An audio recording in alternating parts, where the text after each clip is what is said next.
क्या आपको पता है कि आज की मॉडर्न इकोनॉमी का फाउंडेशन एक सिंगल बुक से आया है? एक ऐसी बुक जिसने पूरी दुनिया का इकोनॉमिक थिंकिंग बदल दिया और मिलने से बिलियनर्स तक सभी के सक्सेस का सीक्रेट रिवील किया। हाय दोस्तों, स्वागत है आपका ऑडियो बुक्स यूनिवर्सिटी में। आज हम एक्सप्लोर करने वाले हैं एक revolutionary book the wealth of Nations bye Adam Smith, जो 1776 में पब्लिश हुई थी। ये बुक सिर्फ एक इकोनॉमिक्स टेक्स्ट बुक नहीं है, ये एक कंप्लीट ब्लूप्रिंट है वेल्थ क्रिएशन का, बिजनेस सक्सेस का और इकोनॉमिक फ्रीडम का। एडम स्मिथ को फादर ऑफ मॉडर्न इकोनॉमिक्स कहा जाता है और इनके आइडियाज आज भी वर्ल्ड्स बिगेस्ट कंपनीज और सक्सेसफुल एंटरप्रेन्योर्स फॉलो करते हैं। आज के इस डिटेल्ड समरी में आप सीखेंगे कैसे इनविजिबल हैंड थ्योरी से आप अपना बिजनेस ग्रो कर सकते हैं, डिवीजन ऑफ लेबर का पावर कैसे आपकी प्रोडक्टिविटी 10 गुना कर सकता है, फ्री मार्केट सिस्टम में कैसे मैक्सिमम प्रॉफिट कमाया जाता है, कंपटीशन को अपने फेवर में कैसे यूज करें, सप्लाई और डिमांड के लॉ से कैसे स्मार्ट डिसीजंस लें, गवर्नमेंट पॉलिसीज का इंपैक्ट कैसे समझें और बेनिफिट उठाएं। ये नॉलेज आपको न सिर्फ बेटर एंटरप्रेन्योर बनाएगी बल्कि इकोनॉमिक डिसीजंस लेने में भी मास्टर बना देगी। टॉप बिजनेस लीडर्स जैसे वॉरेन बफेट, जेफ बेजोस और इंडिया के मुकेश अंबानी भी इन्हीं प्रिंसिपल्स को फॉलो करते हैं। तो चलिए शुरू करते हैं इस अमेजिंग जर्नी में और देखते हैं कि कैसे 248 साल पुराने आइडियाज आज भी रेलेवेंट है और आपकी वेल्थ कैसे बढ़ा सकते हैं। Key idea 1, the invisible hand, market की हिडन पावर। आज के कंपिटिटिव मार्केट में सबसे बड़ी कंफ्यूजन यह है कि बिजनेस ओनर्स और एंटरप्रेन्योर्स नहीं जानते कि मार्केट कैसे एक्चुअली काम करती है।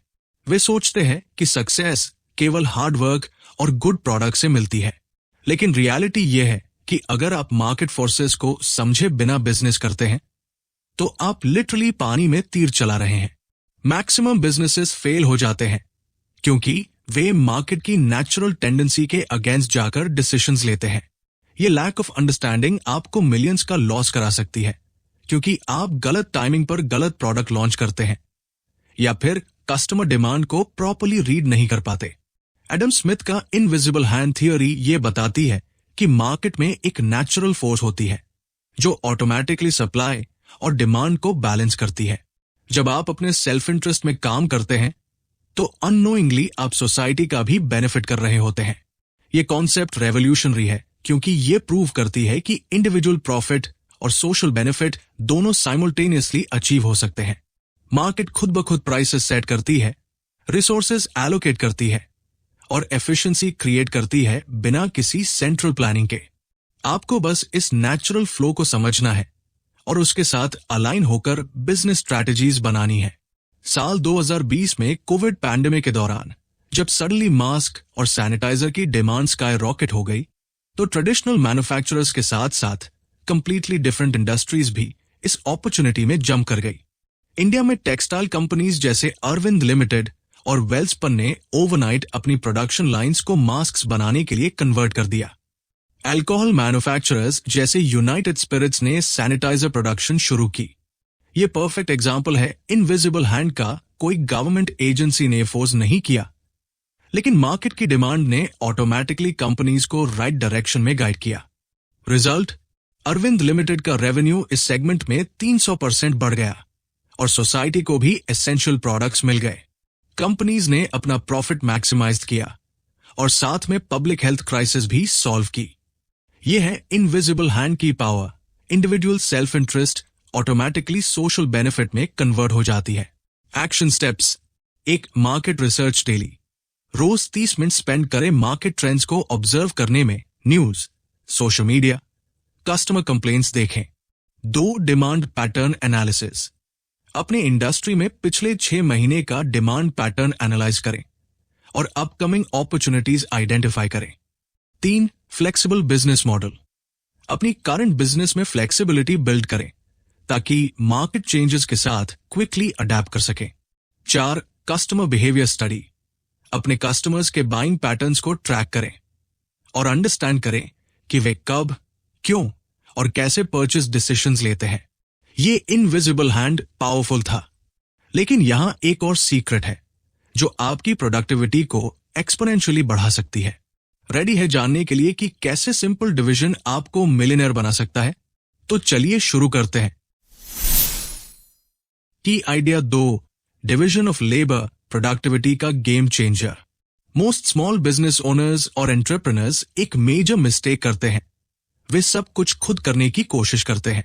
वे थिंकिंग करते हैं कि मल्टीटास्किंग एफिशिएंसी बढ़ाता है, लेकिन एक्चुअली ये बिल्कुल अपोजिट होता है। जब आप एक साथ मार्केटिंग, सेल्स, ऑपरेशंस, अकाउंट्स सब हैंडल करते हैं, तो आपकी क्वालिटी और स्पीड दोनों कॉम्प्रोमाइज हो जाती है। इसका रिजल्ट ये होता है कि आप मीडियोकर रिजल्ट्स अचीव करते हैं हर एरिया में instead of excelling in any particular field. ये अप्रोच आपकी बिजनेस ग्रोथ को सेवियरली लिमिट कर देती है और आप कॉन्स्टेंटली स्ट्रगल करते रहते हैं without reaching your true potential. Adam Smith ने division of labour concept introduce किया, जो रेवोल्यूशनरी था। इसका मतलब है कि कॉम्प्लेक्स टास्क्स को सिंपल स्पेशलाइज्ड पार्ट्स में ब्रेक करना और हर पर्सन को स्पेसिफिक टास्क असाइन करना जिसमें वह एक्सपर्ट हो। ये अप्रोच प्रोडक्टिविटी को ड्रामेटिकली इंक्रीज करती है, क्योंकि हर इंडिविजुअल अपनी स्पेशलाइज्ड स्किल में परफेक्ट हो जाता है। जब टीम के हर मेंबर का क्लियर रोल और रिस्पॉन्सिबिलिटी होती है, तो ओवरऑल एफिशिएंसी एक्सपोनेंशियली बढ़ जाती है। ये कॉन्सेप्ट न सिर्फ मैन्युफैक्चरिंग में काम करती है, बल्कि सर्विस इंडस्ट्री, डिजिटल बिजनेसेस और इवन पर्सनल प्रोडक्टिविटी में भी गेम चेंजर साबित होती है। इंडिया के ऑटोमोटिव सेक्टर में मारुति सुजुकी ने इस प्रिंसिपल को परफेक्टली इंप्लीमेंट किया है। 2010 के आसपास जब वे अपनी प्रोडक्शन कैपेसिटी को 1 मिलियन यूनिट्स पर ईयर तक बढ़ाना चाहते थे, तो उन्होंने एक complete division of labour strategy अपनाई। उन्होंने अपनी असेंबली लाइन को 200 प्लस स्पेशलाइज्ड स्टेशंस में डिवाइड किया। हर वर्कर को स्पेसिफिक टास्क दिया गया। कोई केवल इंजन फिटिंग करता है, कोई इलेक्ट्रिकल वायरिंग हैंडल करता है, कोई क्वालिटी चेकिंग करता है। रिजल्ट, उनकी प्रोडक्शन टाइम पर कार 8 घंटे से रिड्यूस होकर 4 घंटे हो गई। कॉस्ट पर यूनिट 15% कम हो गई और क्वालिटी कंसिस्टेंसी ड्रामेटिकली इंप्रूव हो गई। Today Maruti produces 2 million plus cars annually और इंडिया की कार मार्केट में 50% प्लस मार्केट शेयर रखती है। ये सब पॉसिबल हुआ डिवीजन ऑफ लेबर के सिस्टमैटिक इंप्लीमेंटेशन से। हर एम्प्लॉय अपने स्पेशलाइज्ड टास्क में एक्सपर्ट बन गया और ओवरऑल प्रोडक्टिविटी मल्टीप्लाई हो गई। Action steps. 1. Task audit. अपने डेली टास्क्स की कंप्लीट लिस्ट बनाएं और आइडेंटिफाई करें कि कौन से टास्क्स आप पर्सनली करने के लिए मोस्ट सूटेबल हैं। 2. Specialisation areas. अपनी टीम में हर पर्सन की स्ट्रेंथ्स आइडेंटिफाई करें और उन्हें उनकी एक्सपर्टीज के अकॉर्डिंग स्पेसिफिक रोल्स असाइन करें। 3. Process documentation. हर स्पेशलाइज्ड टास्क के लिए डिटेल्ड प्रोसेस डॉक्यूमेंट बनाएं ताकि कंसिस्टेंसी मेंटेन रहे। 4. Skill development programme. Team members के लिए स्पेशलाइज्ड ट्रेनिंग प्रोग्राम्स ऑर्गेनाइज करें ताकि वे अपने असाइंड एरियाज में एक्सपर्ट्स बन सकें। अब आप जानते हैं कि स्पेशलाइजेशन कैसे प्रोडक्टिविटी बूस्ट करती है, लेकिन एक और अमेजिंग सीक्रेट है जो मार्केट में आपकी पोजीशन को अनशेकेबल बना देती है। क्यूरियस है कैसे कंपटीशन आपका फ्रेंड बन सकता है? तो चलिए जानते हैं। की आइडिया 3, कंपटीशन सक्सेस का हिडन कैटलिस्ट। बहुत से बिजनेस ओनर्स कंपटीशन को एनिमी की तरह देखते हैं और उससे डरते रहते हैं। वे थिंकिंग करते हैं कि मार्केट में जितने ज्यादा कॉम्पिटिटर होंगे, उतनी कम अपॉर्चुनिटी उनके लिए बचेगी। ये फियर बेस्ड माइंडसेट उन्हें डिफेंसिव स्ट्रैटेजीज अपनाने पर मजबूर करता है, जहां वे इनोवेशन की बजाय कॉपी में बिजी रहते हैं। रिजल्ट, वे मार्केट में मीडियोकर पोजीशन मेंटेन करते हैं और कॉन्स्टेंटली वरी करते रहते हैं कि कहीं कोई कॉम्पिटिटर उन्हें बीट न कर दे।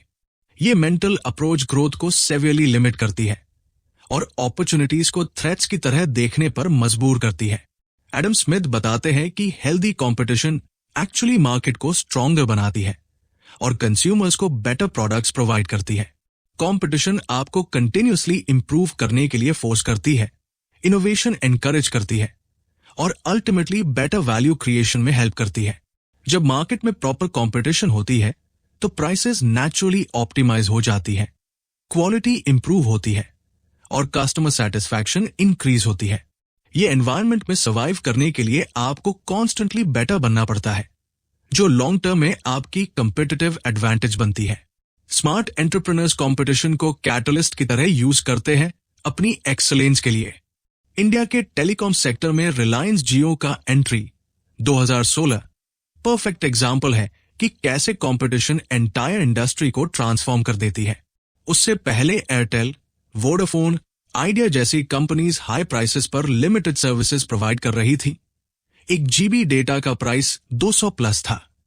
जब जियो ने फ्री कॉलिंग और 1 GB डेली डेटा 149 रुपए में ऑफर किया तो सडनली पूरी इंडस्ट्री को रिएक्ट करना पड़ा। एयरटेल ने अपनी नेटवर्क इंफ्रास्ट्रक्चर अपग्रेड की, डेटा प्राइसेस 70% तक रिड्यूस किए, कस्टमर सर्विस इंप्रूव की। वोडाफोन आइडिया मर्जर हुई बेटर सर्विसेज के लिए। रिजल्ट, इंडियन कंज्यूमर्स को वर्ल्ड में सबसे चीप और फास्टेस्ट इंटरनेट मिला। Average data consumption 0.5 GB month से बढ़कर 13 GB मंथ हो गया। डिजिटल इंडिया रेवोल्यूशन पॉसिबल हुआ। हर कंपनी को अपनी सर्विसेज ड्रास्टिकली इंप्रूव करनी पड़ी। टुडे भले ही कंपटीशन इंटेंस है, लेकिन मार्केट साइज 10 गुना बढ़ गई है और हर प्लेयर को ग्रोथ मिली है। Action steps: 1 competitor analysis. Monthly basis पर अपने टॉप 5 कॉम्पिटिटर्स की स्ट्रैटेजीज, प्राइसिंग और ऑफरिंग्स को सिस्टमैटिकली स्टडी करें। 2 डिफरेंशिएशन स्ट्रैटेजी। आइडेंटिफाई करें कि आप कॉम्पिटिटर्स से कैसे डिफरेंट वैल्यू प्रोवाइड कर सकते हैं, यूनिक फीचर्स, बेटर सर्विस या इनोवेशन के through. 3 continuous improvement system. Weekly review meetings रखें जहां कंपटीशन के रिस्पॉन्स में आप अपनी ऑफरिंग्स को इंप्रूव करते रहें। 4 मार्केट एक्सपांशन। कंपटीशन से डरने की बजाय न्यू मार्केट्स या कस्टमर सेगमेंट्स एक्सप्लोर करें जहां आप फर्स्ट मूवर एडवांटेज ले सकें। ये कंपटीशन स्ट्रैटेजी पावरफुल थी, लेकिन यहां एक सीक्रेट है जो सक्सेसफुल बिजनेसेस की फाउंडेशन है। रेडी है जानने के लिए कि सप्लाई और डिमांड का मैजिक कैसे आपको रिच बना सकता है? तो चलिए जानते हैं कि idea 4 supply and demand market का मैथमेटिकल फॉर्मूला। मैक्सिमम एंटरप्रेन्योर्स और बिजनेस ओनर सप्लाई और डिमांड के लॉज को प्रॉपर्ली अंडरस्टैंड नहीं करते और इसी वजह से वे रॉन्ग टाइमिंग पर रॉन्ग डिसीजंस लेते हैं। वे इमोशनल डिसीजंस लेते हैं instead of data driven decisions. जब डिमांड हाई होती है तो वे ओवर सप्लाई कर देते हैं और जब डिमांड लो होती है तो पैनिक में प्राइसेस कट कर देते हैं। ये इम्प्रॉपर अंडरस्टैंडिंग उन्हें मैसिव लॉसेस फेस करने पर मजबूर करती है। वे मार्केट सिग्नल्स को प्रॉपर्ली रीड नहीं कर पाते और consequently wrong inventory decisions, pricing mistakes और टाइमिंग एरर्स करते हैं जो बिजनेस की प्रॉफिटेबिलिटी को सीरियसली डैमेज करते हैं। एडम स्मिथ ने एक्सप्लेन किया कि सप्लाई और डिमांड मार्केट का नेचुरल लॉ है जो प्राइसेस और क्वांटिटीज को ऑटोमेटिकली रेगुलेट करती है। जब डिमांड इंक्रीजेस होती है और सप्लाई सैम रहती है तो प्राइसेस नेचुरली इंक्रीज हो जाती है। जब सप्लाई इंक्रीजेस होती है और डिमांड कांस्टेंट रहती है तो प्राइसेस डिक्रीज हो जाती है। ये अंडरस्टैंडिंग आपको प्रेडिक्ट करने में हेल्प करती है कि मार्केट कैसे बिहेव करेगी। स्मार्ट बिजनेस ओनर्स इस लॉ को यूज करके ऑप्टिमल प्राइसिंग स्ट्रैटेजीज बनाते हैं, इन्वेंट्री मैनेजमेंट करते हैं और परफेक्ट टाइमिंग पर मार्केट एंट्री या एग्जिट करते हैं। ये साइंटिफिक अप्रोच इमोशनल डिसीजंस की बजाय लॉजिकल डिसीजंस लेने में हेल्प करती है। कोविड-19 पैंडेमिक के दौरान 2020 से 2021 रियल एस्टेट मार्केट में सप्लाई डिमांड डायनामिक्स का परफेक्ट डेमोन्स्ट्रेशन देखने को मिला। इनिशियल मंथ्स में अनसर्टेनिटी की वजह से डिमांड क्रैश हो गई। लोग घर खरीदने से डरने लगे। बिल्डर्स पैनिक में प्राइसेस 15 से 20% तक रिड्यूस कर दिए। लेकिन मिड 2021 से work from home culture establish होने के साथ लोगों को रियलाइज हुआ कि उन्हें बिगर होम्स चाहिए। सडनली डिमांड सर्ज हो गई, स्पेशली सबर्बन एरियाज में। स्मार्ट इन्वेस्टर्स जैसे निरंजन हीरानंदानी ने इस ट्रेंड को अर्ली प्रेडिक्ट किया और सबर्बन प्रोजेक्ट्स में इन्वेस्ट किया। रिजल्ट, सिटीज जैसे पुणे, गुड़गांव के सबर्बन एरियाज में प्रॉपर्टी प्राइसेस 2021 से 2022 में 25 से 30% इंक्रीज हो गई। जिन इन्वेस्टर्स ने सप्लाई डिमांड गैप को अंडरस्टैंड किया वे मैसिव रिटर्न्स अचीव कर पाए। हीरानंदानी ग्रुप का सबर्बन सेगमेंट रेवेन्यू 40% बढ़ गया। ये परफेक्ट एग्जाम्पल है कि कैसे सप्लाई डिमांड लॉज को समझकर स्मार्ट डिसीजंस लिए जा सकते हैं। Action steps. 1. Market data tracking. Daily basis पर अपनी इंडस्ट्री में सप्लाई डिमांड इंडिकेटर्स को मॉनिटर करें, competitor pricing, inventory levels, customer inquiries. 2. Predictive analysis.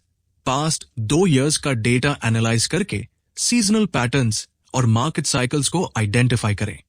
3. Flexible pricing model.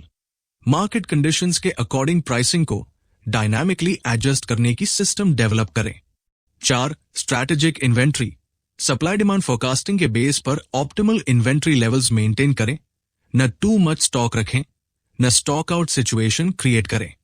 अब आप सप्लाई डिमांड का पावर जानते हैं, लेकिन एक और गेम चेंजर कॉन्सेप्ट है जो आपकी बिजनेस एफिशिएंसी को रेवोल्यूशनाइज कर सकती है। तैयार है जानने के लिए? कि idea 5, free market system, economic freedom का पावर। बहुत से एंटरप्रेन्योर्स गवर्नमेंट रेगुलेशंस और रिस्ट्रिक्शंस को बैरियर की तरह देखते हैं, लेकिन वे ये नहीं समझते कि फ्री मार्केट सिस्टम में एक्चुअली कैसे ऑपरेट करना चाहिए। वे ओवर रेगुलेशन के साथ साथ कंप्लीट डिरेगुलेशन से भी डरते हैं। ये कंफ्यूजन उन्हें प्रॉपर बिजनेस प्लानिंग से रोकती है और वे अनक्लियर पॉलिसीज की वजह से इन्वेस्टमेंट डिसीजंस पोस्टपोन करते रहते हैं। एडिशनली, वे इंटरनेशनल मार्केट्स में एक्सपैंड करने से भी हिचकिचाते हैं क्योंकि उन्हें फ्री ट्रेड कॉन्सेप्ट्स प्रॉपर्ली समझ नहीं आते। ये लिमिटेड थिंकिंग उनकी ग्रोथ पोटेंशियल को सेवियरली रिस्ट्रिक्ट करती है। Adam Smith advocated free market system जहां मिनिमम गवर्नमेंट इंटरफेरेंस हो और बिजनेसेस फ्रीली ऑपरेट कर सकें। फ्री मार्केट में कंपटीशन नेचुरली बेटर प्रोडक्ट्स और सर्विसेज क्रिएट करती है, इनोवेशन एनकरेज करती है और इकोनॉमिक एफिशिएंसी इंप्रूव करती है। ये सिस्टम में एंटरप्रेन्योर्स को मैक्सिमम फ्रीडम मिलती है अपनी क्रिएटिविटी और बिजनेस स्किल्स को यूटिलाइज करने के लिए। गवर्नमेंट का रोल रेगुलेशन में नहीं बल्कि फैसिलिटेटिंग में होना चाहिए। प्रॉपर इंफ्रास्ट्रक्चर, लीगल फ्रेमवर्क और फेयर कंपटीशन इंश्योर करने में। जब बिजनेसेस फ्रीली ऑपरेट कर सकती हैं, तो वे नेचुरली कस्टमर सेटिस्फैक्शन और वैल्यू क्रिएशन पर फोकस करती है। इंडिया में 1991 के इकोनॉमिक लिबरलाइजेशन का इम्पैक्ट परफेक्ट एग्जाम्पल है फ्री मार्केट सिस्टम के बेनिफिट्स का। उससे पहले लाइसेंस राज के अंडर बिजनेसेस को हर स्मॉल डिसीजन के लिए गवर्नमेंट अप्रूवल लेनी पड़ती थी। फॉरेन इन्वेस्टमेंट रिस्ट्रिक्टेड थी, प्राइवेट सेक्टर लिमिटेड था। 1991 में डॉक्टर मनमोहन सिंह ने फ्री मार्केट रिफॉर्म्स इंट्रोड्यूस किए, फॉरेन इन्वेस्टमेंट अलाउड की, इंपोर्ट रिस्ट्रिक्शन हटाई, प्राइवेट सेक्टर को एनकरेज किया। रिजल्ट रेवोल्यूशनरी था। कंपनीज जैसे Infosys, TCS, Wipro globally compete करने लगी। इन्फोसिस का एग्जाम्पल देखें, 1993 में उनका रेवेन्यू $9 मिलियन था, 2021 तक $16 बिलियन हो गया। एक्सपोर्ट इकोनॉमी $200 बिलियन तक पहुंची। जीडीपी ग्रोथ रेट 3% से बढ़कर 6 से 8% हो गई। मिडिल क्लास पॉपुलेशन 50 मिलियन से बढ़कर 300+ मिलियन हो गई। ये सब पॉसिबल हुआ फ्री मार्केट पॉलिसीज के इम्प्लीमेंटेशन से, जहां बिजनेसेस को फ्रीली ऑपरेट करने का अपॉर्चुनिटी मिला। Action steps. 1. Policy awareness. Government की करंट बिजनेस फ्रेंडली पॉलिसीज और स्कीम्स को रेगुलरली ट्रैक करें और उनका बेनिफिट उठाएं। 2. Global market research. अपनी प्रोडक्ट्स सर्विसेज के लिए इंटरनेशनल मार्केट अपॉर्चुनिटीज एक्सप्लोर करें। 3. Regulatory compliance. करंट रेगुलेशंस को प्रॉपर्ली अंडरस्टैंड करें ताकि कॉन्फिडेंटली बिजनेस एक्सपैंड कर सके। 4. Network building. Free market environment में अदर एंटरप्रेन्योर्स और इंटरनेशनल पार्टनर्स के साथ स्ट्रैटेजिक अलायंसेस बनाएं। फ्री मार्केट की पावर अमेजिंग थी, लेकिन यहां एक सीक्रेट है जो आपकी पर्सनल वेल्थ बिल्डिंग को एक्सेलरेट करेगी। क्यूरियस है कि कैपिटल फॉर्मेशन कैसे आपको फाइनेंशियली इंडिपेंडेंट बना सकता है? तो चलिए जानते हैं। कि idea 6, capital formation wealth building का फाउंडेशन। सबसे बड़ी प्रॉब्लम यह है कि पीपल कैपिटल फॉर्मेशन और वेल्थ क्रिएशन के डिफरेंस को समझते ही नहीं है। वे सोचते हैं कि ज्यादा इनकम अर्न करना ही वेल्थ बिल्डिंग है, लेकिन रियलिटी में वे जो भी अर्न करते हैं उसे इमीडिएटली कंज्यूम कर देते हैं। वे सेविंग्स को बैंक में रख देते हैं विदाउट एनी प्रोडक्टिव इन्वेस्टमेंट। ये अप्रोच वेल्थ क्रिएशन में मेजर ऑब्स्टिकल बनती है, क्योंकि मनी की पावर कंपाउंड ग्रोथ नहीं कर पाती। एडिशनली, वे शॉर्ट टर्म थिंकिंग करते हैं instead of long term wealth accumulation strategies अपनाने के। रिजल्ट ये होता है कि डिस्पाइट गुड इनकम, वे फाइनेंशियली स्ट्रगलिंग रहते हैं। एडम स्मिथ बताते हैं कि real wealth creation capital formation के थ्रू होती है, यानी प्रोडक्टिव एसेट्स में इन्वेस्ट करना जो फ्यूचर इनकम जनरेट कर सके। कैपिटल फॉर्मेशन का मतलब है कि आप आज की कंजम्पशन को पोस्टपोन करके उस मनी को प्रोडक्टिव एक्टिविटीज में इन्वेस्ट करते हैं। ये productive investments machinery, technology, skills development या बिजनेस एक्सपांशन में हो सकती है। जब आप प्रॉपर्ली कैपिटल फॉर्मेशन करते हैं तो आपका मनी वर्क करता है आपके लिए और कंपाउंड रिटर्न्स जनरेट करता है। ये प्रोसेस वेल्थ मल्टीप्लिकेशन का मोस्ट इफेक्टिव मेथड है और long term financial independence achieve करने का प्रूवन फॉर्मूला है। राकेश झुनझुनवाला, जिन्हें वॉरेन बफेट ऑफ इंडिया कहा जाता था, परफेक्ट एग्जाम्पल है कैपिटल फॉर्मेशन के। 1985 में उन्होंने 5,000 रुपए से स्टॉक मार्केट में इन्वेस्टमेंट स्टार्ट की, लेकिन वे सिंपल ट्रेडिंग नहीं कर रहे थे, वे सिस्टमैटिकली प्रोडक्टिव कंपनीज में लॉन्ग टर्म इन्वेस्टमेंट कर रहे थे। उन्होंने कंपनीज लाइक टाटा टी, अब Tata consumer products, CRISIL, Lupin, Titan में अर्ली स्टेज पर इन्वेस्ट किया। Instead of quick profits booking करने के, उन्होंने पेशेंस रखा और कंपनीज को ग्रो करने दिया। उनका प्रिंसिपल था time is money, but money is not time. Result, Tata T में उनकी इन्वेस्टमेंट जो 50 रुपए लैक्स की थी, वो 500 क्रॉस बन गई। ओवरऑल पोर्टफोलियो 5,000 रुपए से बढ़कर 46,000 रुपए क्रॉस प्लस हो गया। यह है कैपिटल फॉर्मेशन की एक्चुअल पावर, आपका मनी प्रोडक्टिव एसेट्स में लगाकर एक्सपोनेंशियल ग्रोथ अचीव करना। उन्होंने कंजम्पशन को कंट्रोल किया और अर्निंग्स को सिस्टमैटिकली री इन्वेस्ट करते रहे। Action steps: 1. Investment portfolio creation. अपनी मंथली इनकम का मिनिमम 20% प्रोडक्टिव इन्वेस्टमेंट्स में एलोकेट करें, stocks, mutual funds, real estate या बिजनेस एक्सपांशन में। 2. Consumption control. Unnecessary expenses identify करके उन्हें कट करें और वो मनी इन्वेस्टमेंट में डाइवर्ट करें। 3. Skill investment. अपनी अर्निंग कैपेसिटी बढ़ाने के लिए स्किल्स डेवलपमेंट में इन्वेस्ट करें, courses, certifications, training programmes. 4. Business asset building. अगर बिजनेस है तो प्रॉफिट्स को लाइफस्टाइल में स्पेंड करने की बजाय बिजनेस एसेट्स और एक्सपांशन में री इन्वेस्ट करें। यह कैपिटल फॉर्मेशन स्ट्रैटेजी पावरफुल थी, लेकिन एक और सीक्रेट है जो इंटरनेशनल मार्केट में सक्सेस का की है। रेडी है जानने के लिए कि ट्रेड कैसे सबको विनर बनाता है? Key idea 7, international trade global success का gateway. Most Indian businesses international trade को कॉम्प्लेक्स और रिस्की कंसिडर करती है। वे डोमेस्टिक मार्केट में कंफर्टेबल फील करती है और ग्लोबल एक्सपांशन से डरती है। ये fear unknown regulations, cultural differences और करेंसी फ्लक्चुएशंस की वजह से होता है। एडिशनली, वे थिंक करती है कि इंटरनेशनल कंपटीशन में सर्वाइव करना डिफिकल्ट होगा। ये लिमिटेड माइंडसेट उन्हें मैसिव ग्लोबल अपॉर्चुनिटीज मिस करने पर मजबूर करती है। वे नहीं रियलाइज करते कि आज के डिजिटल एज में इंटरनेशनल ट्रेड कितनी एक्सेसिबल हो गई है। रिजल्ट, वे डोमेस्टिक मार्केट की लिमिटेशंस में बाउंड रह जाती है, जबकि उनके कॉम्पिटिटर्स ग्लोबली एक्सपैंड कर रहे होते हैं। एडम स्मिथ का कंपैरेटिव एडवांटेज थ्योरी एक्सप्लेन करती है कि हर कंट्री या बिजनेस अपनी स्पेसिफिक स्ट्रेंथ्स में स्पेशलाइज करके इंटरनेशनल ट्रेड से म्यूचुअल बेनिफिट अचीव कर सकती है। ये विन विन सिचुएशन क्रिएट करती है जहां सभी पार्टीज को एडवांटेज मिलता है। इंटरनेशनल ट्रेड मार्केट साइज को एक्सपोनेंशियली बढ़ाती है, रिस्क को डाइवर्सिफाई करती है और इकोनॉमीज ऑफ स्केल अचीव करने में हेल्प करती है। मॉडर्न टेक्नोलॉजी और डिजिटल प्लेटफॉर्म्स ने इंटरनेशनल ट्रेड को एक्सेसिबल बना दिया है, इवन स्मॉल बिजनेसेस के लिए भी। स्मार्ट अप्रोच यह है कि अपनी कोर स्ट्रेंथ्स आइडेंटिफाई करें और ग्लोबल मार्केट्स में उन स्ट्रेंथ्स को लेवरेज करें। जोहो कॉर्पोरेशन का सक्सेस स्टोरी परफेक्ट एग्जाम्पल है स्ट्रैटेजिक इंटरनेशनल ट्रेड का। श्रीधर वेम्बू ने 1996 में चेन्नई से जोहो को स्टार्ट किया था, इनिशियली सॉफ्टवेयर डेवलपमेंट कंपनी के रूप में। Instead of competing with Indian IT giants, उन्होंने ग्लोबल सास मार्केट को टारगेट किया। उन्होंने रियलाइज किया कि इंडिया में टैलेंटेड डेवलपर्स की कॉस्ट एडवांटेज है, लेकिन ग्लोबल मार्केट में प्राइसिंग पावर भी अचीव कर सकते हैं। जोहो ने सिस्टमैटिकली इंटरनेशनल मार्केट्स में एक्सपैंड किया, US, Europe, Asia Pacific regions में ऑफिसेज खोली। टुडे जोहो का 90% प्लस रेवेन्यू इंटरनेशनल मार्केट से आता है। कंपनी का वैल्यूएशन $1+ बिलियन है। वे 55+ कंट्रीज में ऑपरेट करते हैं और 80+ बिजनेस एप्लीकेशंस प्रोवाइड करते हैं ग्लोबली।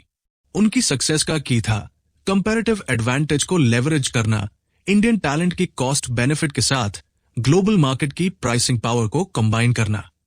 यह प्रूव करता है कि स्ट्रैटेजिक इंटरनेशनल ट्रेड सिर्फ बिग कंपनीज के लिए नहीं है। Action steps. 1. Global market research.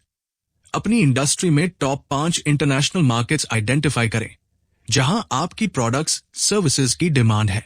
2. Digital presence.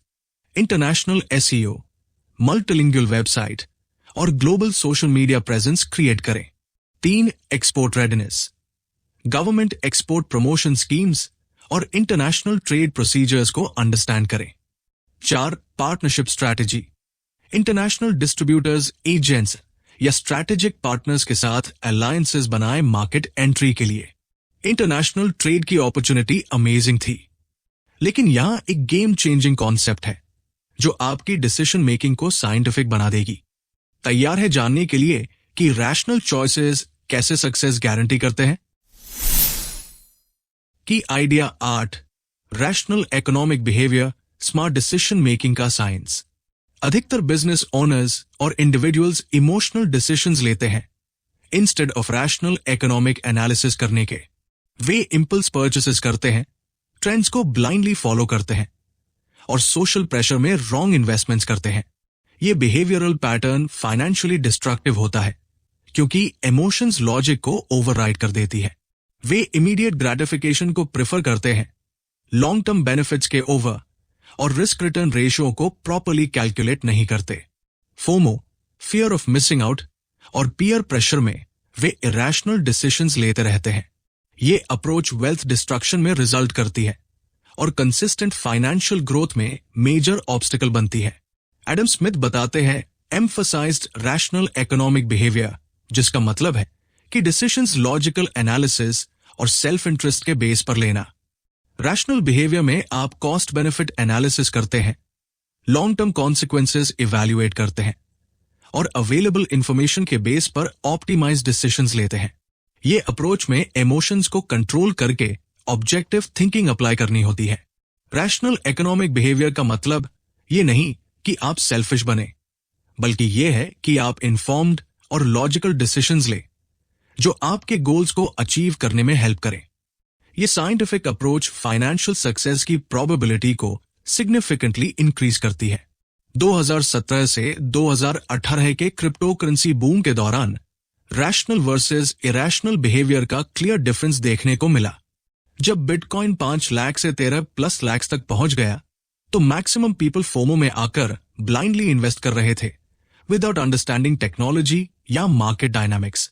लेकिन निशाल शेट्टी, वजीरेक्स फाउंडर, ने रैशनल अप्रोच अपनाया। इंस्टेड ऑफ इमोशनल इन्वेस्टिंग, उन्होंने क्रिप्टो करेंसी इकोसिस्टम को सिस्टमैटिकली एनालाइज किया। उन्होंने रियलाइज किया कि इंडिया में क्रिप्टो ट्रेडिंग प्लेटफॉर्म की ह्यूज डिमांड है, लेकिन प्रॉपर इंफ्रास्ट्रक्चर नहीं है। उन्होंने 2018 में, जब मार्केट क्रैश हो रही थी और लोग पैनिक सेल कर रहे थे, वजीरेक्स लॉन्च किया। रैशनल एनालिसिस के बेस पर उन्होंने लॉन्ग टर्म अपॉर्चुनिटी आइडेंटिफाई की। 2019 में बाइनेंस ने वजीरेक्स को एक्वायर किया अप्रॉक्सीमेटली 5-10 मिलियन में। जो लोग इमोशनल डिसीजंस ले रहे थे वे मैसिव लॉसेस फेस कर रहे थे, लेकिन रैशनल अप्रोच ने निशाल को सक्सेसफुल एंटरप्रेन्योर बनाया। ये परफेक्ट एग्जांपल है कि कैसे rational economic behaviour emotional decisions को बीट करती है। Action steps. 1. Decision framework. हर मेजर फाइनेंशियल डिसीजन के लिए रिटन कॉस्ट बेनिफिट एनालिसिस करने की हैबिट डेवलप करें। 2. Emotional control. इन्वेस्टमेंट या बिजनेस डिसीजंस लेने से पहले 24 से 48 आवर्स का कूलिंग पीरियड रखें इमोशनल इंपल्सेस को कंट्रोल करने के लिए। 3. Data driven approach. डिसीजंस लेने से पहले मार्केट रिसर्च, कॉम्पिटिटर एनालिसिस और फाइनेंशियल प्रोजेक्शंस सिस्टमैटिकली करें। 4. Expert consultation. इंपॉर्टेंट डिसीजंस के लिए इंडस्ट्री एक्सपर्ट्स या फाइनेंशियल एडवाइजर्स से कंसल्टेशन ले, instead of purely personal judgement पर रिलाई करने के। ये रैशनल डिसीजन मेकिंग पावरफुल थी। लेकिन एक और सीक्रेट है जो इकोनॉमी के एक्चुअल इंजन को रिवील करती है। क्यूरियस है कि कैसे सिंपल प्रोडक्टिविटी इंप्रूवमेंट्स आपको मार्केट लीडर बना सकती हैं। कि आइडिया 9, लेबर प्रोडक्टिविटी परफॉर्मेंस का मल्टीप्लायर। मोस्ट बिजनेसेस में सबसे बड़ी वेस्टेज ह्यूमन रिसोर्सेज की इम्प्रॉपर यूटिलाइजेशन में होती है। मैनेजर्स और बिजनेस ओनर्स थिंक करते हैं कि ज्यादा आवर्स वर्क करवाना प्रोडक्टिविटी इंक्रीज करता है, लेकिन एक्चुअली ये अपोजिट इफेक्ट क्रिएट करता है। वर्कर्स डेमोटिवेटेड हो जाते हैं, क्वालिटी ऑफ वर्क डिटेरियोरेट हो जाती है और इनोवेशन कंप्लीटली स्टॉप हो जाती है। एडिशनली, प्रॉपर ट्रेनिंग और स्किल डेवलपमेंट प्रोग्राम्स नहीं होते, जिससे एम्प्लॉयज अपनी फुल पोटेंशियल यूटिलाइज नहीं कर पाते। ये अप्रोच बिजनेस कॉस्ट्स इंक्रीज करती है, एम्प्लॉय टर्नओवर बढ़ाती है और अल्टीमेटली कंपिटिटिव डिसएडवांटेज क्रिएट करती है मार्केट में। एडम स्मिथ एक्सप्लेन्ड कि labour productivity real wealth creation का फाउंडेशन है। प्रोडक्टिव लेबर वह है जो टैंजिबल वैल्यू ऐड करती है और इकोनॉमी में मेजरेबल कंट्रीब्यूशन करती है। लेबर प्रोडक्टिविटी इंक्रीज करने के लिए प्रॉपर ट्रेनिंग, बेटर टूल्स और टेक्नोलॉजी, एफिशिएंट प्रोसेसेस और एम्प्लॉय मोटिवेशन सभी इंपॉर्टेंट है। जब वर्कर्स प्रॉपरली ट्रेन्ड होते हैं और राइट एनवायरनमेंट मिलता है, तो वे अपनी कैपेबिलिटीज को मैक्सिमाइज कर पाते हैं। High labour productivity automatically higher wages, better profits और इकोनॉमिक ग्रोथ में रिजल्ट करती है। ये वर्चुअस साइकिल क्रिएट करती है जहां सबको बेनिफिट होता है। महिंद्रा ग्रुप के मैन्युफैक्चरिंग डिवीजन में 2015 से 2020 तक प्रोडक्टिविटी इंप्रूवमेंट का रिमार्केबल ट्रांसफॉर्मेशन देखने को मिला। इनिशियली उनकी ट्रैक्टर मैन्युफैक्चरिंग प्लांट्स में प्रोडक्टिविटी लेवल्स ग्लोबल स्टैंडर्ड से 30% कम थी और एम्प्लॉय सेटिस्फैक्शन भी लो था। अनीश शाह, ग्रुप सीईओ की लीडरशिप में उन्होंने comprehensive productivity enhancement programme launch किया। वर्कर्स को एडवांस्ड टेक्निकल ट्रेनिंग दी गई, मॉडर्न ऑटोमेशन टूल्स प्रोवाइड किए गए और कंटिन्यूअस इंप्रूवमेंट कल्चर डेवलप की गई। एम्प्लॉय सजेशन स्कीम्स इंप्लीमेंट किए गए जहां वर्कर्स को प्रोसेस इंप्रूवमेंट्स के लिए इंसेंटिव्स मिलते थे। रिजल्ट्स एक्स्ट्राऑर्डिनरी थे। प्रोडक्शन पर वर्कर 40% इंक्रीज हो गई। मैन्युफैक्चरिंग टाइम पर ट्रैक्टर 25% रिड्यूस हो गया। क्वालिटी डिफेक्ट्स 60% कम हो गए। एम्प्लॉय सेटिस्फैक्शन स्कोर्स 80% इंप्रूव हो गए। मोस्ट इंपॉर्टेंटली, वर्कर्स की एवरेज सैलरी 35% बढ़ गई और कंपनी का प्रॉफिट मार्जिन भी सिग्निफिकेंटली इंप्रूव हुआ। यह परफेक्ट एग्जाम्पल है कि जब आप लेबर प्रोडक्टिविटी को सिस्टमैटिकली इंप्रूव करते हैं तो विन विन सिचुएशन क्रिएट होती है। एम्प्लॉयज को बेटर कॉम्पेंसेशन मिलता है और बिजनेस को हायर प्रॉफिट्स मिलते हैं। Action steps: 1. Skill assessment. अपनी टीम के करंट स्किल लेवल्स को इवैल्यूएट करें और ट्रेनिंग नीड्स आइडेंटिफाई करें। 2. Technology integration. मैनुअल प्रोसेसेस को ऑटोमेट करने के लिए अप्रोप्रिएट टेक्नोलॉजी इन्वेस्ट करें। 3. Incentive programmes, performance based rewards और रिकॉग्निशन सिस्टम्स इंप्लीमेंट करें प्रोडक्टिविटी एनकरेज करने के लिए। 4. Continuous learning, regular workshops, training sessions और स्किल डेवलपमेंट प्रोग्राम्स ऑर्गेनाइज करें। अब आप लेबर प्रोडक्टिविटी का पावर जानते हैं, लेकिन एक फाइनल सीक्रेट है जो इकोनॉमिक ग्रोथ का अल्टीमेट फॉर्मूला है। रेडी है जानने के लिए कि कैसे सिंपल प्रिंसिपल्स से एक्सपोनेंशियल ग्रोथ अचीव करी जा सकती है? तो चलिए जानते हैं कि idea 10, economic growth theory sustainable success का ब्लूप्रिंट। मोस्ट एंटरप्रेन्योर्स और policy makers short term growth को प्रायोरिटाइज करते हैं without considering long term sustainability. वे क्विक प्रॉफिट्स, रैपिड एक्सपांशन और इमीडिएट मार्केट कैप्चर पर फोकस करते हैं, लेकिन सस्टेनेबल फाउंडेशन बिल्डिंग को इग्नोर करते हैं।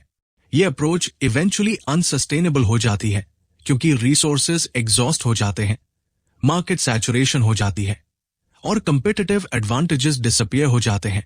एडिशनली, वे एनवायरमेंटल और सोशल कॉस्ट्स को कंसिडर नहीं करते जो लॉन्ग टर्म में मेजर प्रॉब्लम्स क्रिएट करते हैं। ये myopic thinking economic bubbles create करती है और इवेंचुअली क्रैश में रिजल्ट करती है। एडम स्मिथ का economic growth theory sustainable development पर बेस्ड है, जो पॉपुलेशन ग्रोथ, कैपिटल एक्यूमुलेशन और टेक्नोलॉजिकल प्रोग्रेस के बैलेंस्ड कॉम्बिनेशन से अचीव होती है। सस्टेनेबल इकोनॉमिक ग्रोथ में रिसोर्सेज का ऑप्टिमल यूटिलाइजेशन होता है, इनोवेशन कंटिन्यूअसली एनकरेज की जाती है और सोशल वेलफेयर भी कंसिडर किया जाता है। ये approach long term prosperity ensure करती है क्योंकि ग्रोथ फाउंडेशंस स्ट्रांग होते हैं। रियल इकोनॉमिक ग्रोथ तब होती है जब productivity improvements, education, infrastructure development और इंस्टीट्यूशनल स्ट्रेंथनिंग सिस्टमैटिकली की जाती है। ये होलिस्टिक अप्रोच टेम्पररी सक्सेस नहीं बल्कि लास्टिंग प्रोस्पेरिटी क्रिएट करती है। साउथ कोरिया का इकोनॉमिक ट्रांसफॉर्मेशन 1960 से 2020 एडम स्मिथ के इकोनॉमिक ग्रोथ थ्योरी का ब्रिलियंट इंप्लीमेंटेशन है। 1960 में साउथ कोरिया का पर कैपिटा इनकम $79 था, इंडिया से भी कम। कंट्री वॉर ऑन थी और रिसोर्सेज लिमिटेड थी, लेकिन गवर्नमेंट ने सिस्टमैटिक अप्रोच अपनाया। एजुकेशन में मैसिव इन्वेस्टमेंट की गई, लिटरेसी रेट 22% से बढ़कर 99% हो गई। टेक्नोलॉजी ट्रांसफर एनकरेज की गई थ्रू फॉरेन पार्टनरशिप्स।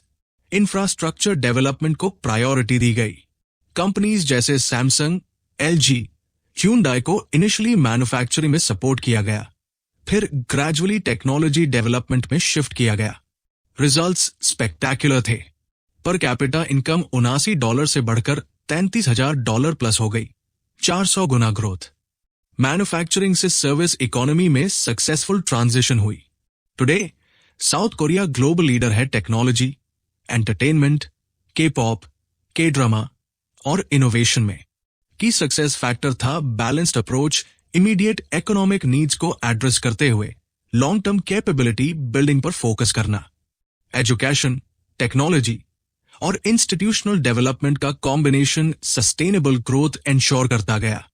ये प्रूव्स करता है कि प्रॉपर इकोनॉमिक ग्रोथ स्ट्रैटेजी से एक्स्ट्राऑर्डिनरी ट्रांसफॉर्मेशन पॉसिबल है। Action steps. 1. Long term vision. अपने बिजनेस करियर के लिए 5 से 10 साल का सस्टेनेबल ग्रोथ प्लान बनाएं, जो शॉर्ट टर्म प्रॉफिट्स और लॉन्ग टर्म सस्टेनेबिलिटी को बैलेंस करे। 2. Capability building. कंटिन्यूअसली अपनी कोर कॉम्पिटेंसीज डेवलप करें, स्किल्स, टेक्नोलॉजी, प्रोसेसेस में सिस्टमैटिक इन्वेस्टमेंट करें। 3. Innovation culture. Regular R&D, experimentation और इंप्रूवमेंट प्रोसेसेस एस्टैब्लिश करें फ्यूचर ग्रोथ के लिए। 4. Stakeholder balance. सिर्फ प्रॉफिट्स नहीं बल्कि एम्प्लॉइज, कस्टमर्स और सोसाइटी के वेलफेयर को भी कंसिडर करके डिसीजंस लें। दोस्तों, द वेल्थ ऑफ नेशंस के इन रेवोल्यूशनरी आइडियाज को समझकर आपने बेसिकली मॉडर्न इकोनॉमिक्स का कंप्लीट फाउंडेशन समझ लिया है। आज जो भी सक्सेसफुल बिजनेसेस और इकोनॉमीज हैं, वे सभी इन्हीं टाइमलेस प्रिंसिपल्स को फॉलो कर रही है। आइए रिकैप करते हैं कि टेकअवेज जो आपकी लाइफ को ट्रांसफॉर्म कर सकते हैं। सबसे पहले, इनविजिबल हैंड का कॉन्सेप्ट, मार्केट की नेचुरल फोर्सेस को समझकर उनके साथ अलाइन होकर बिजनेस करना। ये आपको राइट टाइमिंग पर राइट डिसीजंस लेने में हेल्प करता है। डिवीजन ऑफ लेबर और स्पेशलाइजेशन कॉम्प्लेक्सिटी को सिंप्लिसिटी में कन्वर्ट करके एक्सपोनेंशियल प्रोडक्टिविटी अचीव करना। ये प्रिंसिपल आपके पर्सनल प्रोडक्टिविटी से लेकर बिजनेस ऑपरेशंस तक सभी में एप्लीकेबल है। कंपटीशन को एनिमी नहीं बल्कि कैटलिस्ट की तरह यूज करना, ये आपको कंटिन्यूअसली इंप्रूव करने के लिए मोटिवेट करता है और बेटर वैल्यू क्रिएशन करने के लिए फोर्स करता है। सप्लाई डिमांड डायनामिक्स को मास्टर करना, ये मार्केट टाइमिंग और प्राइसिंग स्ट्रैटेजीज में साइंटिफिक अप्रोच प्रोवाइड करता है। Capital formation through delayed gratification, consumption को कंट्रोल करके प्रोडक्टिव इन्वेस्टमेंट्स में फोकस करना वेल्थ मल्टीप्लिकेशन का प्रूवन फॉर्मूला है। इंटरनेशनल ट्रेड अपॉर्चुनिटीज को लेवरेज करना, ग्लोबल मार्केट की पावर को अपने लोकल स्ट्रेंथ्स के साथ कंबाइन करना। रैशनल इकोनॉमिक बिहेवियर, इमोशंस को कंट्रोल करके लॉजिकल, डेटा ड्रिवन डिसीजंस लेना फाइनेंशियल सक्सेस की गारंटी है। Labour productivity enhancement, human resources की प्रॉपर यूटिलाइजेशन करके विन विन सिचुएशंस क्रिएट करना। और finally, sustainable economic growth, short term gains को लॉन्ग टर्म सस्टेनेबिलिटी के साथ बैलेंस करना। ये सब कॉन्सेप्ट्स आज से 248 साल पहले लिखे गए थे, लेकिन आज भी उतने ही रेलेवेंट और पावरफुल है। अब मैं आपसे पूछना चाहता हूं, इन आइडियाज में से कौन सा कॉन्सेप्ट आपको सबसे ज्यादा एक्साइटिंग लगा और कौन सा प्रिंसिपल आप इमीडिएटली इंप्लीमेंट करना चाहेंगे अपनी लाइफ या बिजनेस में? अगर ये समरी आपको वैल्यूएबल लगी है तो लाइक करना न भूलें। ये बहुत मोटिवेशन देता है मुझे क्वालिटी कंटेंट क्रिएट करने के लिए। कमेंट में वेल्थ डन लिखें, मुझे पता चल जाएगा कि आपने कंप्लीट समरी एब्जॉर्ब की है और आप एक्शन लेने के लिए रेडी हैं। सब्सक्राइब करें और बेल आइकन प्रेस करें ताकि आप हमारी अपकमिंग बुक समरीज मिस न करें। नेक्स्ट बुक सजेशन कमेंट में दें, मैं आपकी रिक्वेस्ट्स को प्रायोरिटी देता हूं। रिमेंबर दोस्तों, knowledge without action is worthless. ये कॉन्सेप्ट्स तभी वैल्यूएबल है जब आप इन्हें प्रैक्टिकली इंप्लीमेंट करें। इकोनॉमिक सक्सेस का इंतजार कर रहा है, बस पहला स्टेप उठाना है। स्टार्ट स्मॉल, थिंक बिग और सिस्टमैटिकली इन प्रिंसिपल्स को अप्लाई करना शुरू कर दें। सीखते रहिए, ग्रो करते रहिए। सफलता सिर्फ उन्हीं को मिलती है जो सीखने के साथ साथ इंप्लीमेंट भी करते हैं।